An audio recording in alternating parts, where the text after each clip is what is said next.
कहानी की शुरुआत एक लड़की से होती है जिसका नाम मीटो यामामोटो था। वो सुसाइड करने के मकसद से ऊपर से छलांग मार देती है, लेकिन तभी उसे कोई पकड़ता है और बोलता है, रो मत, इससे तुम्हारे ब्लड का टेस्ट खराब हो जाएगा। अब वो उसका खून पीता है।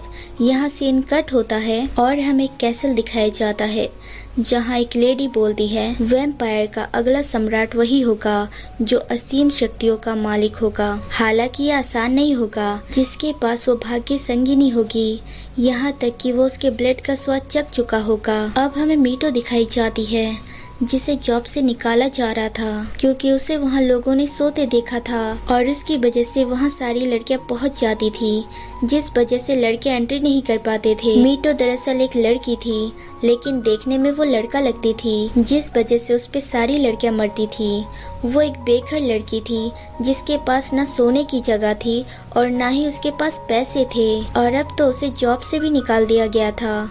मीटो सैड होकर रोड के किनारे बैठ जाती है। अब हमें दिखाया जाता है मीटो के पेरेंट्स आग में जलने के कारण गुजर गए थे। वो बहुत छोटी थी, लेकिन उसके रिलेटिव्स उसे स्वीकार नहीं कर रहे थे। उन्होंने उसे जैसे तैसे पढ़ाया और उसके बड़े होने के बाद उसे घर से निकाल दिया, जहां मीटो ने दर दर की ठोकरें खाई और उसे कहीं जॉब नहीं मिली। जहां मिला वहां से उसे निकाल दिया गया। अब बारिश होने लगती है। मीटो एक कैफे के नीचे जाके खड़ी हो जाती है। उसने काफी दिन से ठीक से खाना नहीं खाया था, इसलिए वो गिर जाती है और सीधा कैफे के अंदर गिरती है, जहां उसने नुकसान भी कर दिया था। वो उनसे सॉरी बोलती है और टूटी हुई चीजों को उठाती है। तभी उसकी उंगली कट जाती है और खून आने लगता है।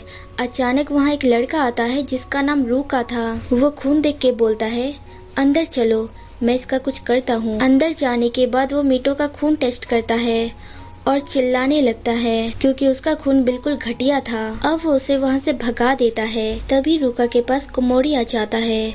वो भी एक वैम्पायर था। उनकी बातों से पता चलता है रूका ने 10 सालों से इंसानों का खून नहीं पिया था, लेकिन आज उसने देखते ही पिया। यहाँ वो दोनों मीटो को लड़का समझ रहे थे, इसलिए कोमोरी बोलता है, जब किसी मर्द को प्यार नहीं मिलता तब उसके खून का टेस्ट बेकार हो जाता है। इसके मुकाबले लड़कियों का खून बहुत टेस्टी होता है, इसलिए अब वो रूका को मीटो से प्यार करने बोलता है ताकि उसका खून भी मीठा हो जाए। खैर कमोटो उसे ये भी बोलता है कि सभा में खलबली मची हुई है कि वो मेरी जगह किसे चुनेंगे और उन्होंने कुछ शर्तें भी रखी है, लेकिन तुम इंसानी दुनिया में जो करने आए हो वो करना मत भूलना। अगले सीन में रूका मुंह का टेस्ट ठीक करने के लिए जूस पीता है, जहाँ वो यही सोच रहा था कि क्या वो लड़का सच में अकेला है जिसे कभी प्यार नहीं मिला। दूसरी ओर हमें मीटो दिखाई जाती है जो बारिश से बचते हुए जा रही थी। तभी वो सुसाइड करने का सोचती है क्योंकि उसके पास जाने के लिए कोई रास्ता नहीं था, पर वो अपना मूड चेंज कर लेती है